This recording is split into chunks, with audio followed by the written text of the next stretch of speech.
고린도전서 8장부터 시작되어진 한 가지 주제였습니다. 한 가지 주제로 많은 이야기를 했지만 결국 이 8장부터 지금 11장 1절까지의 주제는 우리가 너무나도 잘 알고 있는 또 고린도 교회의 중요한 문제 가운데 하나였던 우상 제물에 관한 문제였습니다. 우상 제물에 바쳐졌던 음식을 먹어도 되는지 먹지 않아도 되는지 굉장히 단편적인 그런 주제 같지만 굉장히 길게 지금 바울 사도가 말씀으로 전하고 있습니다. 그렇게 단순해 보이는 그 배후 가운데 아주 많은 부분에 우리의 삶에 이렇게 연결되어져 있음을 우리가 지난 화요일부터 오늘까지 이렇게 나누게 되는 것입니다. 아마도 이와 같은 복합적인 여러 가지 사례들 또 경우들은 지금 우리가 살아가는 이 현대 속에 아마 더 많이 존재하리라 생각합니다. 그러니 오늘 마지막 결론의 말씀을 주목해서 이와 같은 형태로서 우리의 삶에 지금 제시되고 있는 우상 제물의 제물과 같은 그러한 상황들에 대해서 우리 모두가 하나님의 말씀에 가르침을 따르고 하나님의 영광을 위하여서 새로운 삶이 펼쳐지게 되기를 원합니다. 23절의 말씀을 제가 읽습니다. 모든 것이 허용되나 모든 것이 유익한 것은 아닙니다. 모든 것이 허용되나 모든 것이 덕을 세우는 것은 아닙니다. 23절 한 구절만 보더라도 똑같은 패턴이 두 번이 반복이 되고 있죠. 모든 것이 허용되나 가로를 묶어보시길 바랍니다. 두 번 쓰여졌습니다. 모든 것이 허용되지만 그러나 각각 바울의 응답은 모든 것이 유익한 것은 아닙니다. 꺽쇠로 묶어보시고 또 모든 것이 덕을 세우는 것은 아닙니다. 또 꺽쇠로 묶어보시길 바랍니다. 결론답게 지금까지 고린도전서 8장부터 언급되어 왔던 우상 제물을 먹어도 되는지 먹어서는 안 되는지 그 여부에 대해서 아주 중요하고 명쾌한 어떤 결론을 우리들에게 제시하고 있습니다. 특별히 여기서 모든 것이 허용되나라고 두 번 언급하고 있는 지금 이 주장은 고린도전서 6장에서 이미 제시한 바 있습니다. 고린도전서 6장 12절 말씀 속에 바울 사도 역시 지금 이 내용을 또 이 표현 판타 엑세스틴이라고 하는 모든 것이 허용되다라고 하는 이 표현을 바울 자신도 언급한 바가 있지요. 고린도전서 6장 12절 말씀을 제가 읽어봅니다. 모든 것이 내게 허용돼 있습니다. 그러나 모든 것이 유익한 것은 아닙니다. 모든 것이 내게 허용돼 있습니다. 그러나 나는 아무 것에도 얽매이지 않겠습니다. 네, 지금 이 고린도서 6장 12절의 말씀이 지금 10장 23절의 말씀과 매우 유사하게 지금 언급되고 있지요. 어떤 새로운 주제의 새로운 결론이 아니라 한결같은 주제 속에 한결같은 어떤 영성이 흐르고 있음을 우리에게 알려주고 있습니다. 지금 모든 것이 허용되었다라고 하는 이 말은 사실 옳은 말이기도 하지만 또 틀린 말일 수 있습니다. 그것은 어떻게 그것을 응답하고 또 어떻게 그것을 스스로 해석하느냐에 따라서 달려있죠. 예를 들어서 오직 믿음으로 구원을 얻습니다라고 하는 이 이신칭이 마저도 우리는 이와 같은 형태로서 이해할 수 있고 자신의 입장에서 곡해할 수도 있다고 생각됩니다. 너무나도 분명하고 절대적인 그런 이신칭의 복음 자체죠. 오직 믿음으로 의롭다, 함을 얻는다라는 것은 정말 성서의 모든 것을 대표하는 핵심이라고 할 수 있습니다. 그러나 정말 양심 속에 우리들의 영혼이 담겨진 그 고백 없이 믿음으로 구원받습니다라고 말하는 것은 사실 문자적인 그 이면 속에 그것을 말하고 있는 그 신자의 진정성 그리고 사실되어진 어떤 마음과 무척 상이한 표현이 되겠죠. 그러니 모든 것이 허용되었다라고 하는 말은 참 합당한 말이기도 하지만 또 틀린 말이기도 한 것입니다. 오직 믿음으로 구원받는다라고 하는 진실한 믿음으로 고백하는 이의 위대한 선언, 자유의 선언, 구원의 선언일 수 있지만 그러나 아무런 마음의 감정과 또 진실과 또 자기 고백이 결여되어진 형식적인 문자의 선언은 아무런 의미 없는 그런 만민 구원설에 지나지 않은 것이라고 말할 수 있습니다. 틀린 것입니다.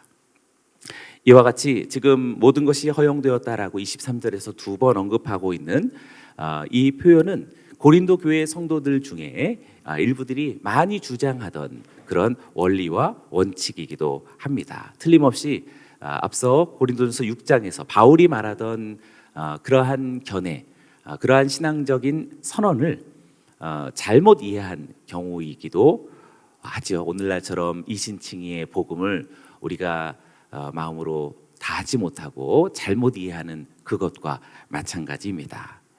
더러는 더 그릇된 사람들이 신앙의 어떤 명목을 갖고 당시 고린도색의 어떤 그리스의 철학과 그런 영향력을 많이 받았던 그런 일종의 쾌락주의죠. 철학의 사조들 모든 것이 다 가능하다라고 하는 그런 영향력을 받은 사람들의 그런 주장이기도 할 것입니다.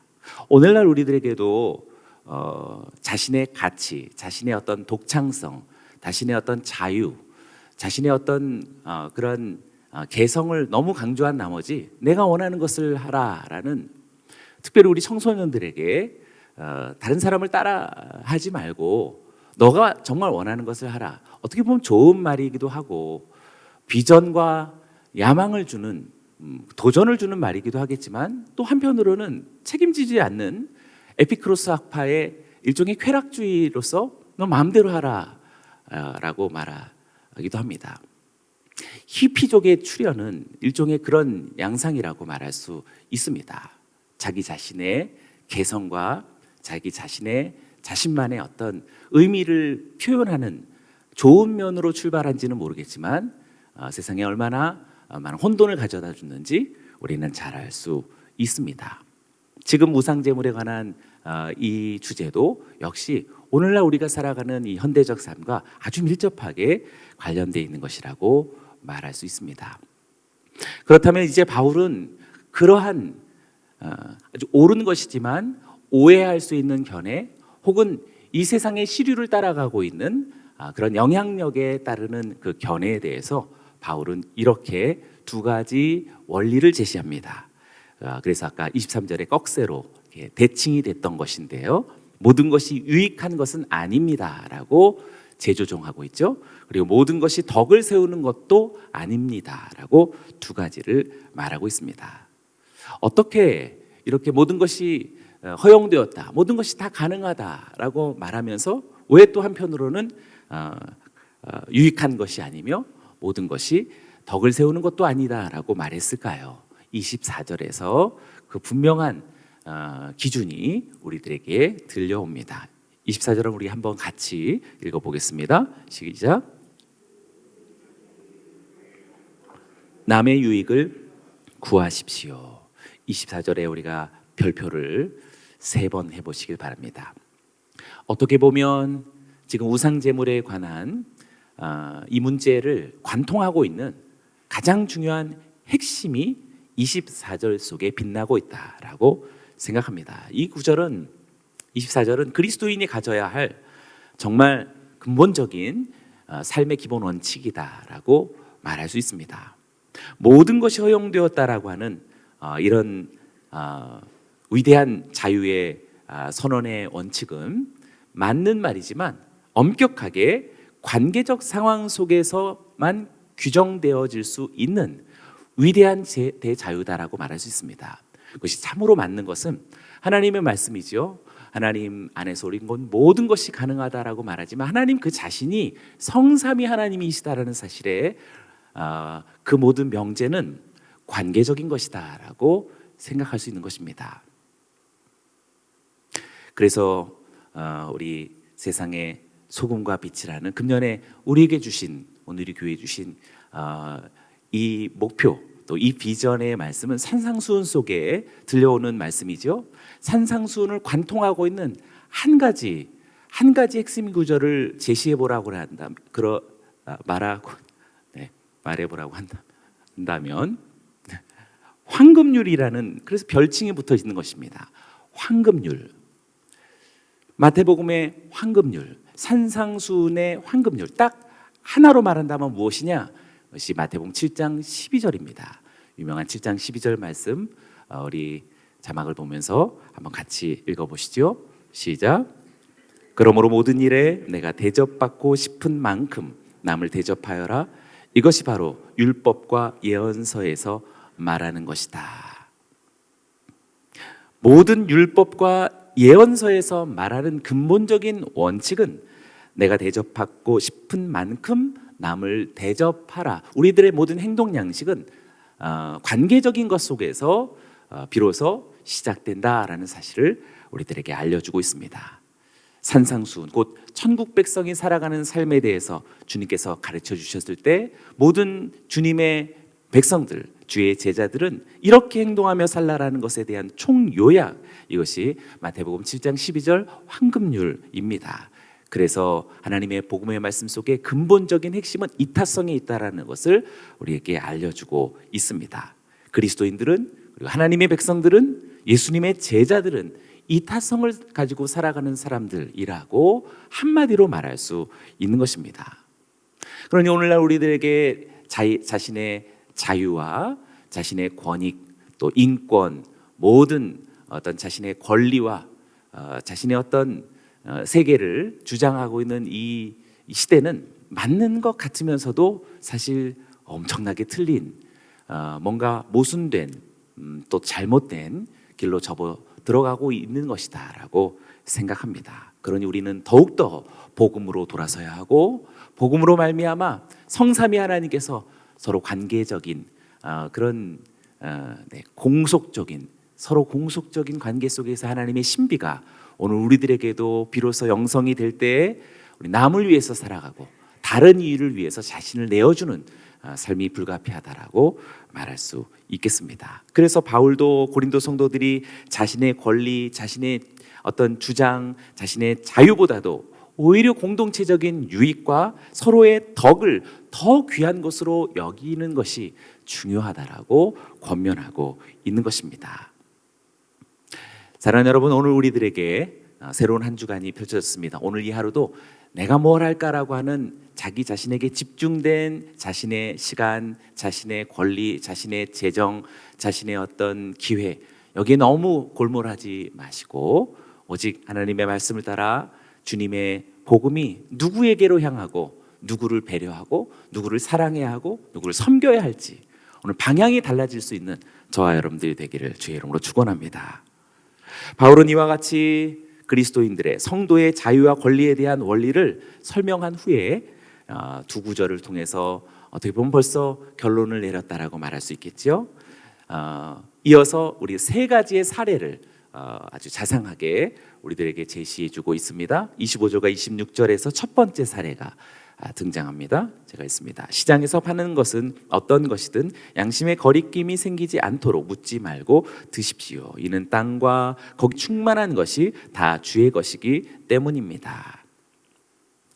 첫 번째 사례는 시장에 나갔는데 성도가 무엇을 삽니다. 고기를 사는데 지금 아무 데서나 고기가 아니라 지금 고린도 세계 속에서의 이 고기는 사실 이게 보통 고기가 아니죠. 아마 퍼센티지로 말할 때는 굉장히 높은 비율로서 그 신전에 바쳐졌던 제물로 쓰여졌던 그런 고기가 유통되고 있을 확률이 높습니다. 그런데 어떤 것은 이것이 제물로 바쳐진 건지 아닌지 이렇게 보기가 어렵겠죠. 혹시 정부에서 이렇게 뭔가 법으로 제정해서 이렇게 어떤 태그를 붙이게 했다면 너무 손쉽게 볼 수 있는 것이지만 만약 그렇지 않은 것이라면 묻지 말고 먹으라라고 그렇게 말하고 있습니다. 한 가지 중요한 표현이 있는데요. 양심의 거리낌이 생기지 않도록 거기에 한번 괄호를 묶어 보시길 바랍니다. 그리고 묻지 말고 드십시오. 거기에 또 꺽쇠를 묶어 보시기를 바랍니다. 첫 번째 사례 속에서 우리가 일상적인 생활을 하며 살아갈 때 우리는 늘 이것이 도대체 어디서 온 건지 일종의 약간 이런 경우는 거의 노이로제죠. 병이 됩니다. 이 과연 이 정말 우상 제물일까 하니까 이 영적 노이로제에 걸리고 정말 일상의 삶이 부자연스럽게 만드는 그런 어떤 사람은 보다도 신앙을 더 정교하게 살아야 되지 않겠는가라고 생각할지도 모르겠지만 오늘 하나님의 말씀이 바울 사도의 목소리를 통해서 들려오는 이 말씀을 신뢰해서 우리 보다 더 넉넉해지고 보다 더 여유를 가질 필요가 있겠다 싶습니다. 그렇게 바울이 말하는 중요한 근거는 분명히 26절에서 성경을 통해서 근거를 가지고 있습니다. 바울 개인의 어떤 사견이 아닙니다. 26절의 말씀은 시편 24편 1절을 인용한 말씀이 됩니다. 시편 24편 1절을 제가 읽어보죠. 땅과 그 안에 있는 모든 것, 세상과 그 안에 사는 모든 것들이 여호와의 것입니다. 아멘. 우리가 자유를 얻을 수 있는, 우리가 보다 더 여유를 가질 수 있는, 우리가 보다 더 안심할 수 있는 이유는 바로 하나님의 말씀 속에 있습니다. 우리가 정말 순전하고 그리고 하나님 말씀 속의 본질 속에 있는 바로 그러한 사람에게는 하나님의 말씀이 가져다주는 이 위대한 하나님의 세계에 대한 놀라운 또 자유, 또 엄청난 하나님의 은혜에 우리는 기쁨으로 동참할 필요가 있겠습니다. 그러니 여러분 너무 심각한 노이로제에 스스로 빠져들지 않게 되기를 원합니다. 지나치게 심각하게 또 지나치게 과도하게 이런저런 것들을 따지는 삶으로부터 우리를 좀 놓아주고 있는 그런 하나님의 말씀 속에서의 한 가지 사례다라고 할 수 있겠습니다. 여러분 출처를 너무 캐묻지 마시기를 바랍니다. 또 여기까지 끝나면은 조금 뭔가 그럼에도 불구하고 아쉬움이 있죠. 그래서 두 번째 사례 27절이 등장하고 있습니다. 만일 믿지 않는 사람들 가운데 어떤 사람이 여러분을 초대했는데 여러분이 가기를 원한다면 여러분 앞에 차려진 것은 무엇이든지 양심에 거리낌이 생기지 않도록 묻지 말고 드십시오. 네, 여기서도 두 번째 사례가 등장하는데 똑같은 패턴이 나타나고 있죠. 양심에 거리낌이 생기지 않도록 또 가로를 묶어 보시길 바라고 또 묻지 말고 드십시오. 또 꺽쇠로 묶어 보시길 바랍니다. 네, 이번에는 자기 자신이 시장에 나가서 물건을 사는 사례가 아닌 누군가에 의해서 초대를 받은 그런 사연이 되겠습니다. 그래서 초대를 받아서 고기를 대접하게 된 것입니다. 분명히 어쩌면 이 고기는 우상에게 제물로 바쳐진 그런 그 음식일 수도 있겠지요. 그때 지금 이 성도는 주인에게 지금 이 음식이 혹시 이방 신정과 관련 있는 음식입니까? 라고 묻지 말라는 얘기입니다. 그래도 묻는 분들도 더 계실 수 있을 것 같아요.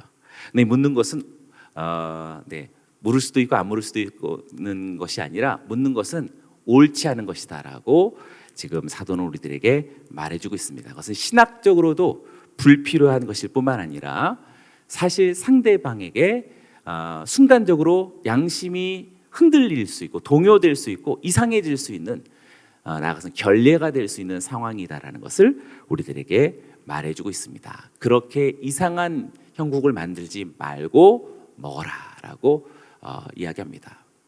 우리 선교지에 가서 우리 선교지 원주민들이 뭐 이렇게 음식을 가져다 주죠. 그 어떤 음식인지 어떻게 알겠어요? 그러나 그냥 좋은 마음으로서 또 섬기는 마음으로서 주려는 것이죠. 예전에 키르기즈스탄에 아울리치를 갔을 때 우리 의료 선교도 하고 여러 가지 집회도 했는데 너무 고마운 나머지 이렇게 유리컵입니다. 유리컵인데 굉장히 좀 청결하지 않은 유리컵에 거의 가득하게 이렇게 우유를 이렇게 따라다 준 거예요. 근데 이 도대체 이 우유가 어디서 난 우유인지 도대체가 선뜻 봤는데 혹시라도 유리 컵이라도 깨끗했으면 그냥 먹을 수 있었을 텐데 유리 컵이 또 좀 지저분하고 거기다가 이게 뭐 젖인데 저는 또 사실 이렇게 또 이게 그 우유에 대한 이렇게 막 제가 자연스러움이 있지 않거든요. 근데 이렇게 주는데 제가 목회자인지 다 아는데 여기서 제가 순간 주저하거나 조금 약간 찔끔할 필요가 없다는 저는 그 생각을 가져가지고 감사합니다 하고서 이게 벌컥벌컥 마셨죠.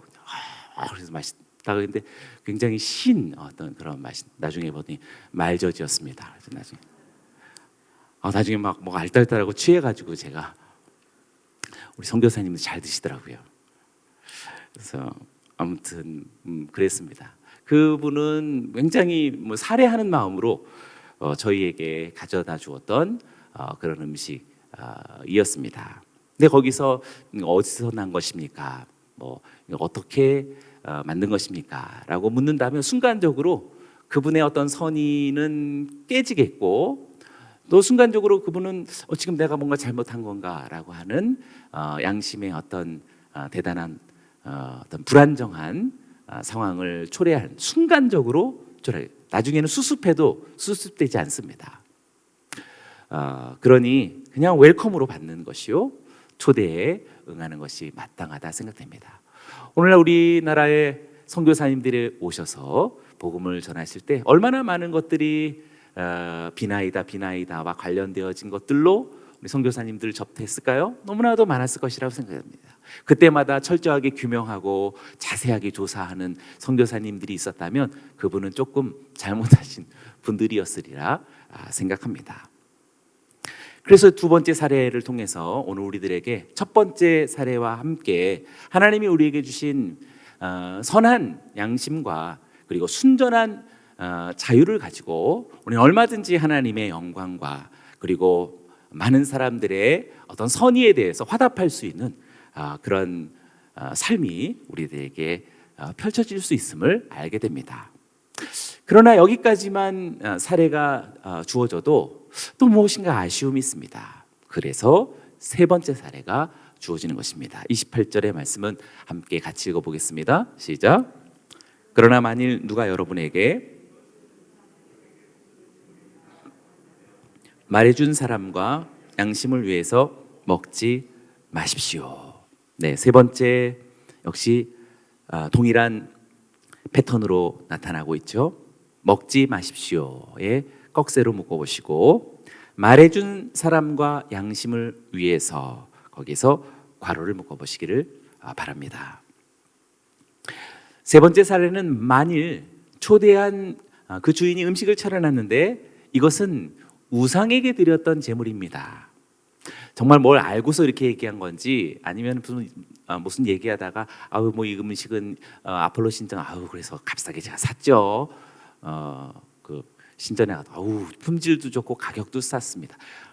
좀 드시지요라고 했을 때 그럴 때는 말해준 사람의 사람과 양심을 위해서 먹지 말라고 혹은 말해준 사람이 조금 신앙적 관계를 좀 알고 지금 상대방이 어떤 사람인지를 알아서 이렇게 정보를 주는 그런 의미 속에서 이것은 우상 제물에 드려졌던 것인데 괜찮겠습니까? 라고도 물은 경우일 수도 있겠습니다. 두 가지 다 마찬가지라고 생각합니다. 두 가지 모두를 다 생각해서 우리는 먹지 말라라고 사도는 우리들에게 이야기해 주고 있습니다. 자신의 자유로운 행동으로 인해서 다른 사람들을 불편하게 만들거나 오해를 불러 일으킬 수 있는 그런 일을 하지 않도록 바울은 우리들에게 제시해주고 있습니다. 아까 제가 얘기했던 지금 이것은 우상제물입니다라고 말했을 때 두 가지 사람은 전혀 다른 사람이죠. 그러니까 첫 번째 이것은 뭐 아폴로 신전에서 제가 아주 좋은 품질의 고기인데 제가 저렴한 가격에 사서 우리 목사님 대접하려고 제가 만들었습니다. 어떻게 보면 좀 선의로 얘기했지만 그래서 아까 첫 번째, 두 번째 경우로 여겨서 먹을 수도 있을지도 모르겠습니다. 그러나 먹어서는 안 됩니다. 왜냐하면 나중에라도 알 수 있기 때문에 그렇습니다. 이럴 경우에는 자상하게 알려줄 필요가 있지 않을까 생각합니다. 그러나 반면 두 번째 경우에 누군가 친절하게 정보를 알려줄 경우에 그때는 더욱더 먹지 말아야 한다라고 확신합니다. 다른 사람의 처지, 그 사람의 진정한 유익을 위해서 그러한 결정을 내려야 한다라고 세 번째 사례를 우리들에게 아주 자세하게 이야기해주고 있습니다. 이 세 가지 사례를 잘 유추하고 묵상하고 더 성찰한다면 여러 가지 경우에 있어서 우리가 하나님의 영광을 위하고 하나님의 말씀이 우리들에게 이끌어가는 방향이 보여진다라는 사실을 알게 됩니다. 그것이 바로 31절부터 33절까지의 말씀입니다. 바울 사도는 이제 결론으로서 세 가지 명령을 우리들에게 제시해주고 있는데요. 그래서 우리 같이 한 목소리 읽어봅니다. 시작. 그러나 여러분은 먹든지 마시든지 무엇을 행하든지 모든 것을 하나님의 영광을 위해 여러분은 유대 사람에게든지 그리스 사람에게든지 하나님의 교회에든지 걸려 넘어지게 하는 사람이 되지 마십시오. 나도 모든 일에 모두를 기쁘게 하며 자신의 유익을 구하지 않고 많은 사람의 유익을 구합니다. 이는 그들이 구원을 받게 하려는 것입니다. 네, 오늘 이 31절부터 33절까지의 세 구절의 말씀 속에 우상 제물에 관한 모든 8장부터 시작된 거의 일주일 동안 우리가 보았던 모든 것의 실제적 지침으로서의 세 가지 명령이다라고 할 수 있겠습니다. 오늘 꼭 이것을 기억하고 우리의 마음속에 새겨두기를 원합니다. 먼저는 31절에 괄호를 묶어보시고 동그라미를 보내보시죠. 먹든지 마시든지 무엇을 행하든지 모든 것을 하나님의 영광을 위해 하십시오. 네, 괄호를 묶어보시고 동그라미를 보내. 먹는 것도 마시는 것도 사실은 중요한 주제가 아니다라고 할 수 있겠습니다. 무엇을 행하든지 사실 그것은 어떻게 보면 부차적인 것이다. 진정으로 중요한 것은 하나님의 영광을 위한 삶, 하나님의 영광을 위하여서 오늘도 소망하는 이 한 주간이 되어지고 우리의 앞날이 되어지기를 주의 이름으로 축원합니다. 하나님의 영광을 위하여서 살아가는 것은 앞선 세 가지의 사례 중에서도 우리에게 조금 더 보완해주고 다시 그것을 재조명해 줄 수 있는 것이 전적으로 32절 속에서 두 번째 명령에 보여집니다. 두 번째 명령은 유대 사람에게든지 그리스 사람에게든지 하나님의 교회에든지 걸려 넘어지게 하는 사람이 되지 마십시오. 이 타성을 우리들에게 분명하게 선언해 주고 있죠. 괄호를 묶어보시고 동그라미 번호를 해보시기를 바랍니다. 하나님의 영광을 위하는 것은 결코 관계적인 것 속에 확인될 수 있다라고 다시 한번 황금률과 유사한 바울의 원칙을 발견하게 됩니다. 내가 하나님의 영광을 위해서 내가 그렇게 하는데 라고 하는 것은 벌써 어법 자체부터가 틀린 것이다라고 할 수 있습니다. 하나님의 영광을 위해서 너무 이렇게 혼자만의 신앙의 어떤 스타일을 이렇게 고수하는 것도 그게 적절치 않죠. 제가 우리 성도님들하고도 자주 이렇게 나누는 것인데 어떤 문자적인 어떤 명제로서 하나님의 영광을 위하는 자신의 스타일을 이렇게 규정할 수는 없습니다. 마치 어제 말씀에 나눴던 것처럼 신령한 은사인데 어떤 신령한 은사라고 바울 사도가 이야기했죠. 이게 규정되지 않는 분명히 카리스마라는 단수형으로서 그 은사를 말했는데 근데 어떤이라는 수식어구를 붙였습니다. 각자마다 다르지만 그것은 하나이다라고 말할 수 있는 것이죠. 그러나 그것은 조화를 이루고 하나를 이루는 것입니다. 그래서 찬양과 고백도 점점 커져가고 그 나팔 소리가 점점 더 커져갈 때에 점점 더 커져간다라는 것을 이해하면 좋을 것 같습니다. 우리들의 찬양, 우리들의 기도, 우리들의 섬김, 또 우리들의 어떤 신앙적인 표현들도 자유하고 조화로운 가운데에서 점점 커져가는 그것을 생각해 본다면 그 어떤이라는 하나님의 표현을 우리는 잘 이해할 수 있으리라 생각합니다. 사랑하는 여러분, 하나님의 영광을 위하시되 어떤 한 사람이라도 걸려 넘어지지 않는, 누군가를 생각하고 약한 자를 배려하고 서로를 격려하는 그러한 신앙 속에서 하나님의 영광이 표현되어지기를, 그리고 나타나기를 주의 이름으로 축원합니다. 하나님의 성령은 반드시 우리를 하나 되게 하시는 분이시기에 그러한 영성을 우리들에게 만들어 가시는 주님이신 줄로 믿습니다. 마지막 세 번째는 가장 중요한 것이라고도 할 수 있겠죠. 33절에서 보여집니다. 많은 사람의 유익을 구합니다. 이는 그들이 구원을 받게 하려는 것입니다. 선교적인 관점 속에서 분명한 세 번째 명령이 보여집니다. 두 번째 관계적인 측면은 소극적인 측면이라면, 세 번째 관계적인 측면에서의 명령은 적극적인 측면입니다. 많은 사람들의 걸려 넘어지지 않는 그런 소극적인 측면에서만 하나님의 영광의 표현이 아니라, 많은 사람들을 유익하게 하고 그리고 많은 사람들을 구원받게 하는 적극적인 방향 속에서의 하나님께 영광이라고 말할 수 있습니다. 그런 의미에서 아까 좀 어려울 수도 있는 표현이었는지 모르겠지만요, 점점 더 커지다라고 하는 말을 잘 생각해 보죠. 어떤 사람은 앞선 유다 지파와 같이 점점점 커져가게 하는 사람이 있습니다. 예를 들어서 젊다 이렇게 뭔가 약간 좀 침묵이 있고 뭔가 무거움이 있고, 공동체 안에 이렇게 좀 활발한 자유함, 또 기쁨, 또 어떤 평안, 뭐 그런 것이 조금 이렇게 적어요. 그럴 때 어떤 사람이 과도하게 어떤 표현을 한다는 것은 조금 부자연스럽겠죠, 불편하겠죠, 거스름이 오겠죠. 왜 저래라고 하는 누군가를 이렇게 불편하게 하는 행동이 있을 수 있습니다. 그러나 그 점점 더라고 하는 영성이 눈치채지 못하게, 그리고 그 사람을 배려하면서 이끌고 갑니다. 그렇죠? 하나님을 찬양하고 기도하는 그 힘이 과도하지 않지만 점점 더라고 하는 이끌어가는 능력이 있는 것이죠. 어떤 사람의 기도가 전체를 이끌어가는 기도가 수행되어지는 사람이 있고, 어떤 사람이 활짝 웃으면서 블레싱 해주는 그 한마디의 선포가 모든 사람들의 마음을 활짝 열고 하나님 앞에 찬송으로 이끌어가는 사람이 있겠지요. 그 정교함은 성령님이 가져다 주시는 자연스러움이라고 저는 확신합니다. 우리는 그러한 적극성이 있어야겠습니다. 끌려가는 사람만 되지 마시고, 여기 우리 새벽 성도들은 그 거룩한 의미를 알고 성령 하나님이 우리를 이끌어 가시고, 그리고 영적 리더가 되어서 눌린 분위기는 자유하게, 갇힌 영성은 누군가의 노임을 받는 참 자유한 신앙과 믿음의 세계로 우리 적극적으로 이끌어간다면 그것이 많은 사람의 유익이 되어질 뿐만 아니라 마침내는 많은 사람들의 구원을 얻게 하는 놀라운 하나님의 거룩한 도구가 될 줄로 믿습니다.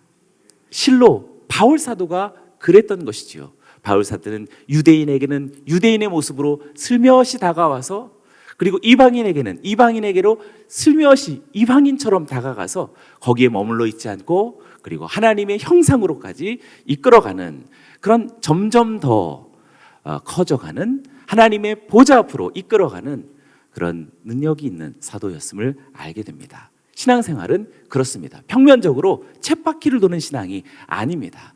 전진해 가는 신앙이고, 하나님이 우리에게 주신 약속의 땅을 향하는 신앙입니다. 돛 닦는 것처럼 매번 똑같은 어떤 모양으로서 자기 수양에만 멈추는 신앙이 되지 않고, 공동체 전체를 화목하게 하고 기쁘게 하고 하나님 앞에 화답하게 하고 손뼉치며 주님을 찬송하게 하고, 눌렸던 마음을 활짝 펴서 우리 하나님 앞에 응답하여서 자신을 고백하게 하고 사죄함 받고 구원에 이르게 하는 이런 아름다운 하나님의 나라의 행진이 바로 그러한 신령한 은사를 받았지만 그 어떤 신령한 은사로 촉발되어진 성령의 사람을 통해 하나님의 나라는 놀랍게 확장되어져 가는 줄로 믿습니다.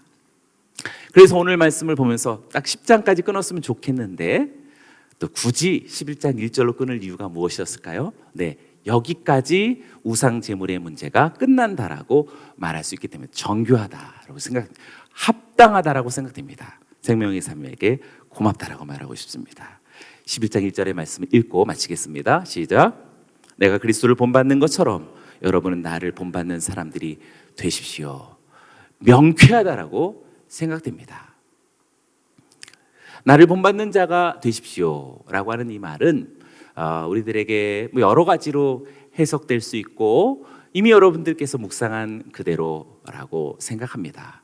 그러나 저는 오늘 이 아침에 나를 본받는 사람이 되십시오라는 것을 무엇으로 받아들일까? 네, 단연코 만약에 우리는 바울 사도가 이렇게 말했을 때 거의 부주 중에 우리는 어떤 생각을 가냐면요, 바울이니까 이렇게 생각하죠. 선교사니까, 보통의 선교사가 아니, 그 사람의 삶은 뭐 나하고는 너무 대단한 삶이긴 하지만 그 사람은 너무 특별한 사람이다라고 하는 그런 특별성으로서 벌써 제한을 짓는 경우가 있는 것 같습니다. 목사니까 그런 얘기를 하지. 또 뭐 어떻게 보면 전적으로 헌신자니까 자기만의 어떤 그런 신앙을 계속 또 고집하는 결론으로 오늘 우상제물의 문제를 그친다면 우리는 잘못 생각했다라고 말할 수 있습니다. 이것은 어떤 특별한 선교사에게만 해당되어졌던 묵상이 아닙니다. 이것은 어떤 특정한 목사에게만 적용되어질 수 있는 신앙 영성이 아닙니다. 모든 크리스찬들에게 적용되어져야 하고 그들도 함께 그것에 아멘하고 동참되어져야 할 하나님의 말씀임을 오늘 이렇게 길게 우상제물에 관한 주제의 말씀의 중지부는 바로 바울 사도가 지금 결정한 그것처럼 본받는 자가 되라고 말하고 있습니다. 사랑하는 여러분이요, 오늘 저와 여러분이 바울 사도와 같은 그러한 삶으로 오늘 흔쾌히 단호하게 아멘으로서 참여하고 저와 여러분들에게 놀라운 우상으로부터 떠나고 하나님의 나라를 적극적으로 그 구원의 세계, 그 감격의 영광의 세계로 인도해 나아가는 저와 여러분들이 되시기를 주의 이름으로 축원합니다.